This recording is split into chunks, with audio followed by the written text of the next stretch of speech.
Frog God, Frog God. Hi, Fraud God fans.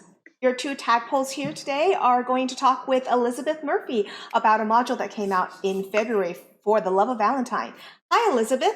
Hi, Thank you so much for coming and hanging out with the frogs for a little bit. I'm really excited to be here. Awesome. I'm one of your hosts, Alice Peng, and below me is Brandon Powers. Howdy, howdy, everybody. It's a pleasure to be here. And I'm trying not to spoil the mod for myself because, as you heard, Alice is going to be running it at some point. So I'm just looking at some of the background information on it and all, but it looks really cool from what I've seen. Elizabeth, would you mind telling our viewers a little bit of an elevator pitch about your module? Sure. So it was written for Valentine's Day because Frog God likes to have these modules come out connected to various holidays. And because I didn't want to write a romantic comedy game, I decided instead to dig into some of the history of St. Valentine's Day, which then turned into digging a little deeper into the ancient Roman holiday of Lupercalia, and all of which is very cool. And so then I kind of deconstructed all of the cool stuff that I found in my research and then mixed it all back together, and that's the game. Awesome. I am really excited about running your module because I like the way that some of it is set up. And it's set up in nice little acts. And like you said, if I end up running short on time, it definitely has some modulation to it that I can remove it without destroying the overall arc and the plot of it. That's something I like because sometimes when you take out a piece, you're like, oh, that's really critical and everything's going to fall apart. Yeah. So, Yeah, that was what we were trying to do. I do I do most of my gaming at conventions, and so it's easy for me to think in that chunk of time rather than something that kind of can go on and on for years. mm-hmm. Well, for your gaming, what's the gaming background that you've come from? So I'm actually kind of a latecomer to gaming. Well, that's not entirely true. Back in probably the late 70s or early 80s, I remember playing what was probably the original version of D&D once with some boys I knew from school. But otherwise, I didn't really get into it until I met my husband, Sean, who is a gamer. And so I got involved because he loved it. And, it was a great way to spend time together and to meet a bunch of friends who all share that passion. So we started going to conventions and made some great friends. And yeah, so I've really only been gaming for about the past 12 years. Oh, that's by no means a short span of time. So it is compared to most of the people I know. And Alice and I know exactly what you mean about meeting great friends, both through gaming at conventions and then online games that we've played. We have friends in real life that are really close friends. We've never actually met them in person because they live on the other side of the country from us. But, they're one of the people that we like to share life events with, and they call us. And like when his wife was pregnant, I was one of the first people to find out. And so it's really cool. Yeah. Yes, it really is. So regarding your module, I'm going to scroll so that our viewers can see Valentine right now because you were mentioning this is your favorite piece of art in the whole module. Can you tell us a little bit about that?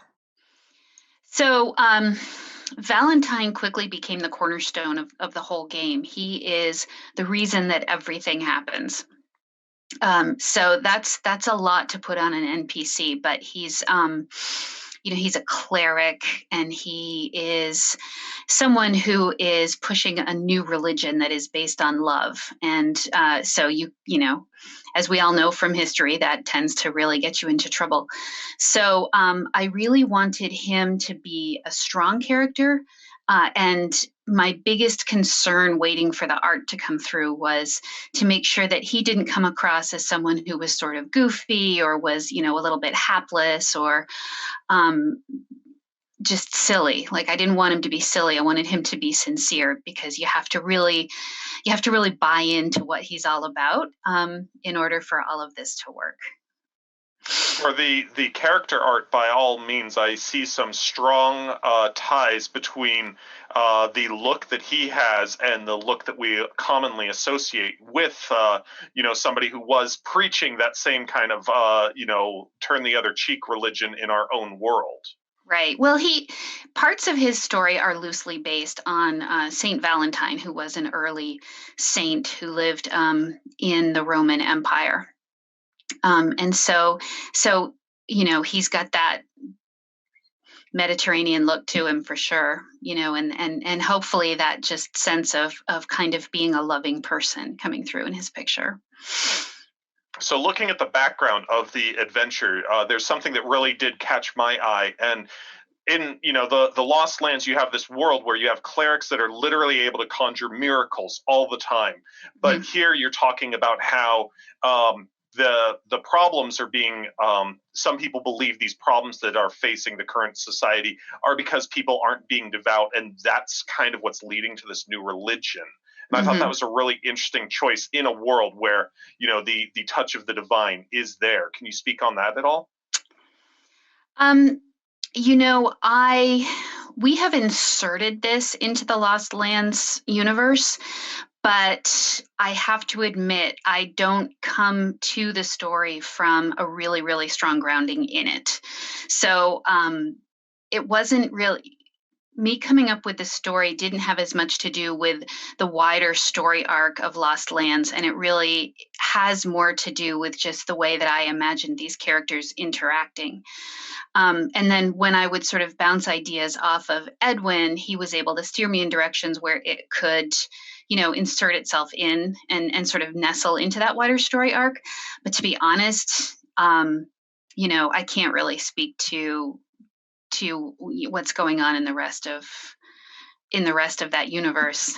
Sorry. I get that. Not a No problem. It, worries. it is it is hard to grapple with something as large and expansive as development on the Lost Lands or Forgotten Realms or Greyhawk, and by all means, all of these Lost Lands especially is kind of this conglomeration of things that they have bonded together to create a bigger world. So this by all means fits. Mhm. And something I did want to highlight, I just scrolled to page 6 in the module. That piece of art in the marketplace, it's gorgeous. It's Isn't absolutely it? gorgeous. Yeah. Yeah. Can you tell us what you had in mind when you asked for that scene to get set up? Well, because when I was doing my research, a lot of the stories and legends that I was pulling from were ancient Rome and really, really ancient Rome. So when I was imagining the setting in my head, it was ancient Rome. So it was the little twisty alleyways and, the old architecture from that area and the way that we imagine people living back then was really my strongest influence. So in my head, as things were playing out, that's what it looked like, and so that piece of art just is so evocative of what I was thinking. When I was writing it, I was like, oh my god, that's it. No, I absolutely agree that when I flipped through the book and looked at the art, that one really, it made me really stop and take the piece in and such. Hmm. And well, there might not be a lot, there's not action going on. It is a really great, just view of life Hmm. in that environment. And I think because there's not action, which is so often in our pieces, it does give you a better feel for the environment there. Hmm. Yeah. So part of the background as well is talking about the elements of corruption that are in here, and was that very much pulled from that Roman influence of the society corruption in your vision? Uh, it provided the overarching sort of eh, stress for the whole story. That idea of um, an area where people are suffering because the leaders are corrupt.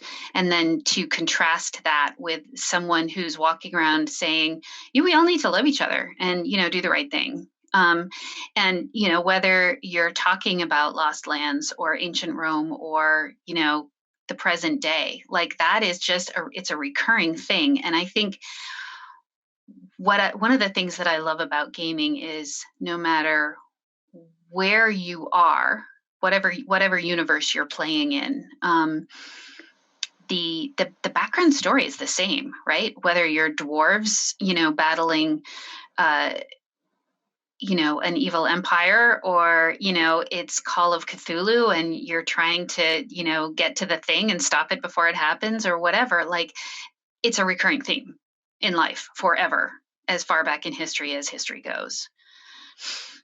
Yeah, Yeah, by and it's a great tool in a lot of ways to give you a different lens into how you can make changes in your own behavior to affect change in the real world sometimes. Mm-hmm. It's a really good mirror for us all, and so and we get to have fun while we do it, in theory, most of the time. Mm-hmm. Hopefully. Yes, That was the hopefully. idea. Yes, exactly. So that. go ahead, Brandon. And just one thing I was going to say is, you speak about the modern day, and as you were first talking, that's exactly what popped into my head, because it doesn't matter to me. It doesn't matter what end of the political spectrum that you're in. Leave that behind. You're coming to the table, and here we can all just be having fun in that game world and bond just as human beings, forgetting Mm-hmm. about the problems of our world, even though we might be exploring those problems in a different way. Exactly. And in a way, it's a safe space, right? Because as you said, no matter which end of the political spectrum you're coming from, you can all agree that, you know, city officials taking bribes are the bad guys, and the plucky adventurers trying to do the right thing are the good guys, and so we can all kind of meet there. Absolutely. Did you personally choose Freegate? And what elements in Freegate made you choose to set this module there out of all the different places possible? I actually set the story in a small Roman city called Terni, which is about a 3-day walk from Rome. And that's because that's where St. Valentine comes from. And so, when you're writing something, it's great to have bumpers. It's great to have something that can give you a structure that you then have to fit your story inside of. So I took as many elements as I could from the locations where the stories of St. Valentine actually took place, and then built my story around that. And I mean, it's a little bit of a shortcut in that you don't have to make as much stuff up, right? But it also kind of helps you focus and drive your story. And so then I sent it off to Frog God like that, and Edwin called me and he said, we've figured out where Tierney is, and it turns out it's Freegate, and it worked perfectly. That's fantastic. That really is. Can you talk to us a little bit about your writing process? Because you've talked about the research that you did. I'm curious on what sparks an idea and how you go and lay it on paper. So I'm very lucky because I spent a lot of time talking to Edwin about it, and I also spent a lot of time bouncing ideas off my husband Sean, who, as I said, does a lot of gaming and is a GM. And so basically, what had happened was Edwin talked me into this at a Total Con. And he and I spent and I sat and did a little research Sunday morning while Sean and Edwin were playing, and then Edwin and I kind of bounced ideas off each other the whole ride home back to Maine. And so then there was a lot of just kind of noodling over things myself, and then sketching something out, and then running it by Sean, and he'd say, well, this is why that wouldn't work, but that part's great. And then I would bring it a little further along and then send it off to Edwin, and he'd send it back with comments. And so the fact that I don't have as much experience being a GM and living and breathing D&D the way some people do was really offset by the fact that I just had these great guys who were so happy to put in hours of help. That's really awesome. Yeah, so it just took about a year, and there were times I spent a lot of work on it, and then times when I didn't. But it bounced back and forth a lot until it got to the shape it needed to be. That's awesome. And the truth is that so often the wonderful systems that we all might have, they can actually get in the way of a great story, and that you can have GMs that sit down and they have a story, and they don't know the system that well, and you're going to have a fantastic time because you can help somebody with the system. You can't really help them get that story, Hmm. to help them with that. And so if you have that, that's great. If you had one thing that you wanted people to know about For the Love of Valentine, what's that going to be right now? I think my hope is that some aspect of it speaks to everyone. There's a lot going on in that story. There's a lot of different kinds of relationships and a lot of different ways that people love each other. And so my hope is that, wherever your life journey is at any particular moment, there'll be some relationship there or some character there that you can go, oh yeah, yeah, I that speaks to me. That's awesome. Well, we're coming to the close of our interview, but I just wanted to make sure our viewers know that if they haven't gotten their module yet, that this module comes out in Swords and Wizardry system, Pathfinder system, and 5th edition. So every system Frog God covers, you can get this module for it and take it home and enjoy it. It's for a first level table, so you can just open it up and start new characters. Mhm. Get them in Freegate. Any last thoughts, Elizabeth? Um, just thanks for inviting me on. It's really fun to talk about my game and to talk to people who are going to play it. And I'm really interested to hear how it goes. Thank you so much for coming on. I'm really excited to run your game next month, or actually, I guess at the end of this month. So, yeah. Thank you. Hey Frog God fans, thank you so much for watching us today. Do you want to see more content? Make sure you subscribe and click that little bell button to be notified. Don't forget to leave a comment about the content that you want to see on the channel. And if you want to keep up with Frog God Game releases, check out the links in the description below for Facebook, Twitter, and Discord. And if you want to see more content from Brandon and myself, check us out on Babies with Knives podcast, where we focus on character creation, crash courses, and actual plays for a wide variety of tabletop role-playing games. And everybody, remember, have fun in the pond.